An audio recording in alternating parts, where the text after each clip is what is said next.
I'm asking you to let her go. Grayson leans back in his seat, with his feet propped against the edge of my bed. He pushes his chair onto its hind legs while repeatedly tossing a baseball toward the ceiling and catching it. I don't tell him to elaborate. I know who he's talking about. Amara. His little sister and my dark obsession. It's no secret Amara is mine. Our parents decreed as much when they made the decision to arrange our future marriage. What no one knows is, with or without their ridiculous blessings, Amara belongs to me. What do you know? I hold my attention on the note I'm writing at my desk, keeping my back turned to him. Information is power in my world, and Grayson is the best at gathering it for me. At 22 years old, we are both often overlooked as children among my father's associates, and Grayson uses this to his advantage. They're downstairs right now. My mom is speaking to your father. It's about my dad and Amara. The wooden legs of his chair knock against the floor as he shifts in his seat, and I remain in place, staring at the piece of paper that started as a thought and devolved into a series of scribbles as soon as Grayson started talking about his sister. What about them? Her. I want to say her, but that would give my intentions away. Grayson and Amara's father passed away suddenly a few weeks ago of a heart attack. They took the news as well as can be expected, but that is a testament to their father being a neglectful dick to his kids. You can't mourn the loss of someone who never made an impact on your life when they were alive. It's an opinion I've never shared with my best friend, but they lost the parent lottery on both counts. I'm not saying I won. My old man isn't much different. But my place in life more than makes up for having a hard-as-nails father who works late and cares conditionally. His attention always comes with a price. Unfortunately for Amara and Grayson, their parents never quite landed as high in society, and they lived within lesser means. My mom is asking that the arrangement between you and Amara be dissolved without consequence or malice. I know Grayson's tone. Without turning around, I can tell he's throwing up air quotes.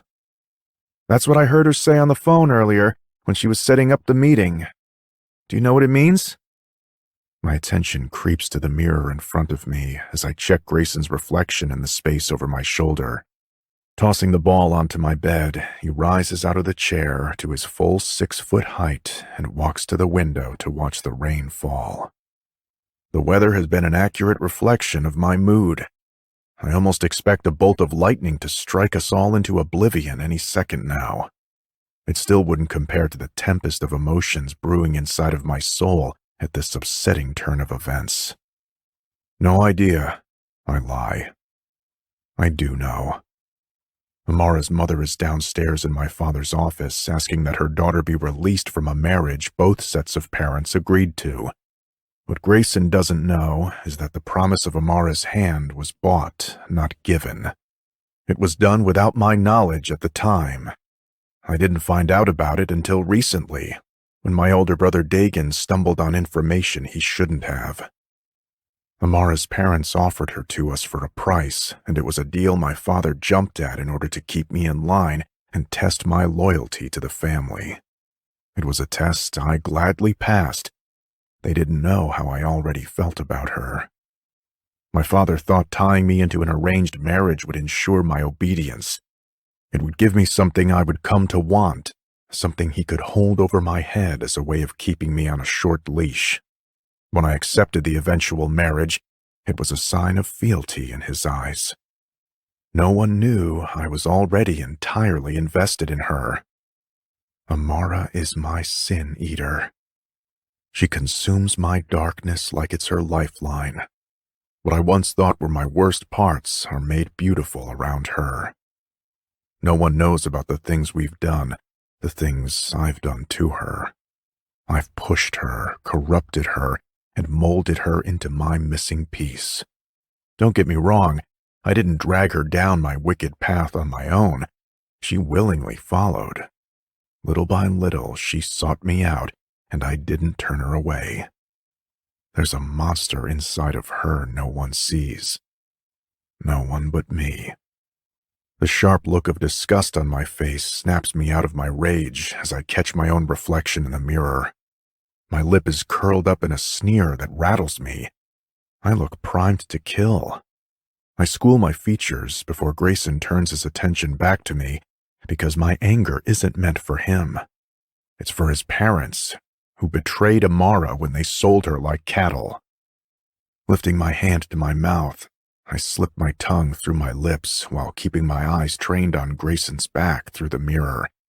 If he knew what I did to his little sister behind the pool house not even an hour earlier, he would be furious.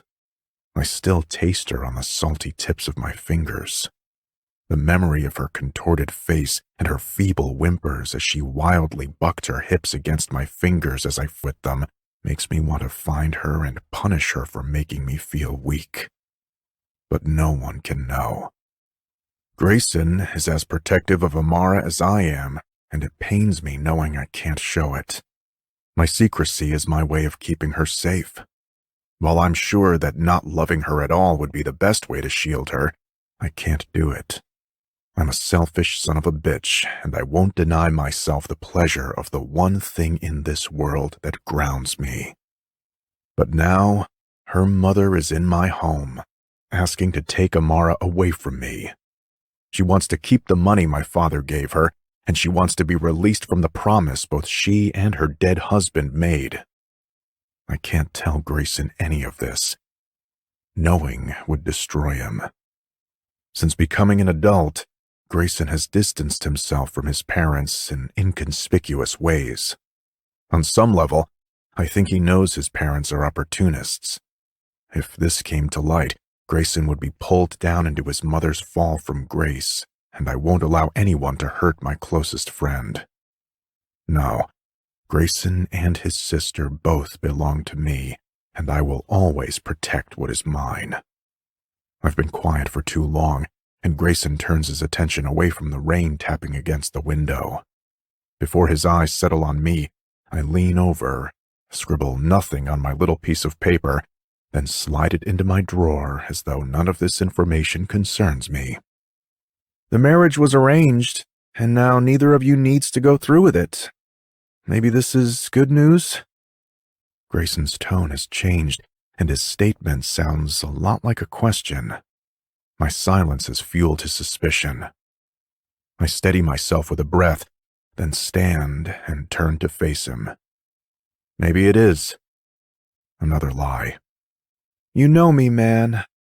I am in this with you for the long haul. But a piece of me wonders if Amara is better off away from, what we do. What we do. It's as though if we don't label our actions, they can't be held against us. Once you give something a name, it is classified: good, bad, acceptable, depraved. At first glance, my family lives up to the sanctity of our surname, but its shiny veneer washes away when you stare a little too long. When the gloves come off, the Saints are not a family to mess with because we mess back 10 times as hard. A knock at the door breaks our silence, and I roll my eyes. If it were one of my 3 brothers, they would have opened the door and waltzed right in. My father never comes to us. We are always summoned to him, and my mother has taken to texting me ever since I showed her how to use a smartphone. That leaves those on my father's payroll, which means I've been summoned. Yeah. The door opens, and a maid pops her head in, first seeing Grayson, then scanning around until she meets my apathetic glare. Mr. Saint wishes to see you in his office. You good? I nod to Grayson. Yeah, I'm meeting up with Sloane in a while. Dinner with her folks. I don't respond. Instead, I turn to follow the woman out of my room as the muscles in my neck tense with envy. I'm not jealous of Grayson's relationship with Sloane. I'm envious because I don't have the luxury of publicly declaring my intentions with Amara. I follow quietly behind the small woman, my mind drifting to my sinful little flower as it always does. The door to my father's office is ajar. Pushing it the rest of the way open, I step in and acknowledge the man who beckoned me. My father, Sebastian Saint. He lifts his chin in my direction, a silent order to close the door behind me, and I comply. As I take my seat across from him, my eyes fall on a glass half full of amber liquid, my father's drink of choice, and he's poured me one as well. He begins by telling me information I already know. Ms. Scott dropped by to discuss some business, and I shift in my seat, pushing down my restlessness. As you know, Harry's death has been a shock to us all, but more so his wife and kids. He breaks long enough to take a sip, and I use his pause to ask for the point. What does this have to do with me? I've asked if there is anything we can do to help, and Amara's mother has made a request. I already know this part, and I clench my teeth, hoping to stop my impatience from manifesting across my face. She has asked that you and Amara be released from your future obligations to each other, and I have agreed to allow it. Why would you do that? My voice cracks, and I recover. Going back on an agreement is seen as a weakness, and we are not weak men. I hope my tone is taken as a challenge rather than the plea it is. Are you questioning my decision, boy? I'm merely voicing what our adversaries will whisper behind our backs. He takes a long pause to scrutinize my reaction before responding. This was a widow's wish, and it has been granted. His answer is final. Any further push to hold on to our union will damn me and Amara both. I have one condition. His eyebrows shoot up at my audacity. You? You have a condition for me? His laughter holds no humor. You forget I was a part of this arranged marriage without my own wishes being heard. I stepped forward and took the place you wanted me to, and it is I who is also losing face in the termination of this agreement, one that was decided without my own reservations being heard. The next minute ticks by in uncomfortable silence as I watch him assess my words before one corner of his mouth curves just enough to expose one of his tells. He's impressed. My father wants nothing more than 4 versions of him taking over the family business, my 3 brothers and myself. I know if he were in my situation, he would use this as an opportunity to take something for himself. Spit it out. What do you want? Leaning forward, I lift the glass off the desk before taking it back into the chair with me as I make myself comfortable. I'm off the table. How so? I can no longer be used as a bargaining chip in any type of arranged union. You want someone to offer up? You have 3 other sons. My choice is my own, when and if I ever decide, and it is no one else's business. I've done my time. My words are cold, harsh. There is no hint of the fire raging inside of my soul. If I can't have Amara, I want no one. I down the drink in one go before setting it back on the desk while he considers my demand. When he's drained the contents of his own glass, he slams it down. Very well, son. My lips twitch at the term. We are only his sons when he is proud of us. Losing Amara now is a setback in my plans. I've earned my freedom, and as far as my father is concerned, I've chosen my family yet again. Amara isn't going anywhere. She's still mine, and I will have her back with me soon enough. Is there anything else? I brush a non-existent piece of fluff off my pants and wait for him to dismiss me. We'll just go and wish them a safe trip. I don't dare look up. This is information I wasn't aware of, and I can't ask for clarification. Amara is supposed to be of no concern to me. Sure. I stand and wait for my father to walk past me before I allow the uncertainty to appear on my face as I follow him out the door. Where are they going that I would need to wish them a safe trip? And why didn't Grayson mention this to me earlier? The walk down the hall to the sitting area is shorter than I remember, and I catch the look of surprise on Grayson's face as I watch him release Amara from an embrace. Tears are running down her face. Grayson didn't know. His own mother didn't tell him she was leaving. He's old enough, and she's cutting him loose. But Amara is just shy of her 20th birthday. While she's an adult and can do what she wants, she's as much a prisoner to her family as I am to my own. She's still in school, living at home and under her mother's thumb. Amara follows Grayson's stare to me, and she takes an instinctive step in my direction, only stopping when she remembers we are not alone. She's moving me away. Her words crack on a sob as she takes a half-step toward me and lowers her voice to a whisper. Don't let me go. She fights to hold back her sobs as I see a glimmer of hope fill her golden brown eyes. I want to brush my fingers into her chestnut waves, cup the back of her head, and pull her into me. I shove my hands into the front pockets of my pants to stop myself. She's too good for this place. She's too good for me. I'm not strong enough to protect her yet, and claiming her now will damn her. Even if I spoke up and fought for her, my father would most likely send her away to punish me for keeping something like this from him. At this moment, at my very core, I understand what sacrifice means.